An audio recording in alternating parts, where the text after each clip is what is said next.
BA second year राजनीति विज्ञान के विद्यार्थियों, आज मैं आपको द्वितीय प्रश्न पत्र भारतीय राजनीतिक विचारक के अंतर्गत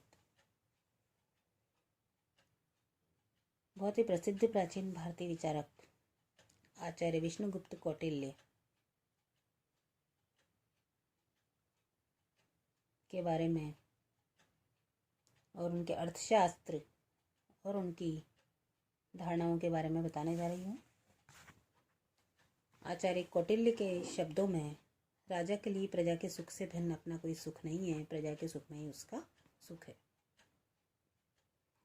कौटिल्य शासन कला तथा कूटनीति के महान प्रतिपादक थे। भारत एक प्राचीन गौरवमय देश है जिसे सदियों तक विश्व गुरु होने का सौभाग्य प्राप्त रहा है। सूर्य सदैव पूर्व में उदय होता है। ज्ञान का सूर्य भी पूर्व से उदय हुआ था। अर्नेस्ट बार्कर का यह आरोप सही नहीं है कि भारत का प्राचीन काल राजनीतिक चिंतन की दृष्टि से मरुभूमि है और प्राचीन भारत ने विश्व को केवल अध्यात्म दर्शन दिया। 20वीं शताब्दी के प्रारंभ में कौटिल्य के अर्थशास्त्र की खोज ने इस मत को पूर्णतया खंडित कर दिया। ने सिद्ध कर दिया कि प्राचीन भारत केवल अध्यात्म में ही नहीं अपितु समाज दर्शन में भी किसी प्रकार से पीछे नहीं था। प्राचीन भारत के राज्यशास्त्र में कौटिल्य का स्थान बहुत ऊंचा है और उन्हें कूटनीति तथा शासन कला का सबसे महान प्रतिपादक कहा जा सकता है। B.A. सैलेटोन ने अपनी प्रसिद्ध पुस्तक ancient Indian political thought and institution में लिखा है कि प्राचीन भारत की राजनीतिक विचारधाराओं में सबसे अधिक ध्यान देने योग्य कौटिल्य की विचारधारा है। वस्तुतः कौटिल्य का अर्थशास्त्र भारतीय रचनाओं में बहुत अधिक महत्वपूर्ण ग्रंथ है। इस ग्रंथ के इतने अधिक महत्व के 4 कारण बताए जा सकते हैं। कौटिल्य के यथार्थवादी विचारक और व्यावहारिक राजनीतिज्ञ थे और ऐसी समस्याओं के विषय में उन्होंने लिखा है जिनका व्यक्तियों, विशेष रूप से सार्वजनिक क्षेत्र में कार्य करने वाले व्यक्तियों को अपने व्यावहारिक जीवन में वास्तव में सामना करना पड़ता है। दूसरा, प्राचीन भारत में सामान्यतः एक परंपरा प्रचलित थी कि राजनीति की विवेचना उसे धर्म का एक अंग मानकर की जाती थी, लेकिन कौटिल्य ने इस परंपरा से हटकर राजनीति पर स्वतंत्र रूप से अर्थात उसे धर्म से पृथक करके लिखा। तीसरा, कौटिल्य का अर्थशास्त्र राजनीति विषयक सभी ग्रंथों और विचारों का संग्रह तथा सार है।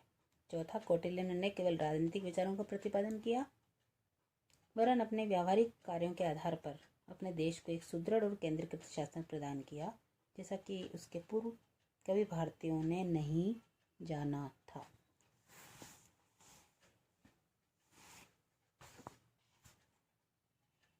तो इस प्रकार से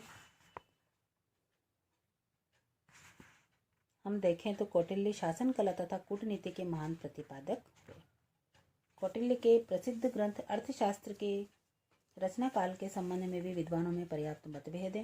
कीथ, जॉली, विंटरनिट्स आदि विद्वान कौटिल्य के अर्थशास्त्र को ईसा की 3री शताब्दी का ग्रंथ मानते हैं, परंतु डॉक्टर श्याम शास्त्री, जिन्होंने सर्वप्रथम कौटिल्य के अर्थशास्त्र की पांडुलिपि उपलब्ध करके उसका अंग्रेजी अनुवाद किया, डॉक्टर काशी प्रसाद जायसवाल, पाश्चात्य विद्वान फ्लिट तथा Smith, Ganpati Shastri, H.N. Law, D.R. Bhandarkar आदि अनेक विद्वान कौटिल्य के अर्थशास्त्र को मौर्यकालीन रचना मानते हैं, 3री शताब्दी ईसा पूर्व की।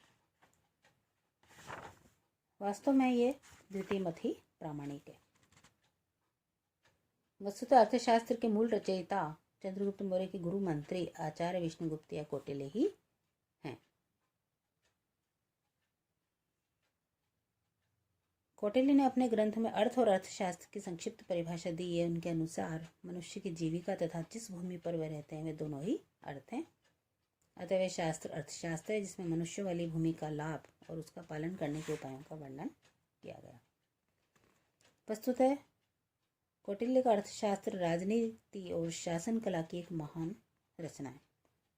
अर्थशास्त्र की रचना गद्य और पद्य दोनों में ही की गई और इस ग्रंथ में 15 अधिकरण हैं। प्रथम अधिकरण विनयाधिकरण, दूसरा अन्यक्ष प्रचार, तीसरा धर्मस्थी, चौथा कंटक शोधन, 5वां योगव्रत, 6वां मंडलयोनि, 7वां षाडगुण, 8वां व्यसनाधिकारक, 9वां अभियार कर्म, 10वां सांग्रामिक, 11वां समव्रत, 12वां अवलियस, 13वां दुर्ग लंबोपाय 14वां उपनिषद और अंतिम 15वां अधिकरण, जिसमें अर्थशास्त्र के अर्थ की सामान्य विवेचना है। अब यदि हम अर्थशास्त्र में दी गई कौटिल्य की धारणाओं को देखें तो सर्वप्रथम राज्य की उत्पत्ति के बारे में यद्यपि विधिवत विवेचना तो नहीं है, किंतु अन्य विचारों के आधार पर यह कहा जा सकता है कि कौटिल्य राज्य का मूल एक संविदा में या समझौते में देखते थे। हॉब्स के समान ही उनका विश्वास था कि आदिम काल में जबकि राज्य नहीं था, मानव जीवन घोर कलह और संघर्ष से ग्रस्त था, सर्वत्र अशांति और अराजकता थी और मत्स्य न्याय प्रचलित था। तो इस प्रकार कौटिल्य के राज दर्शन में राज्य की उत्पत्ति में संविदा सिद्धांत के दर्शन होते हैं।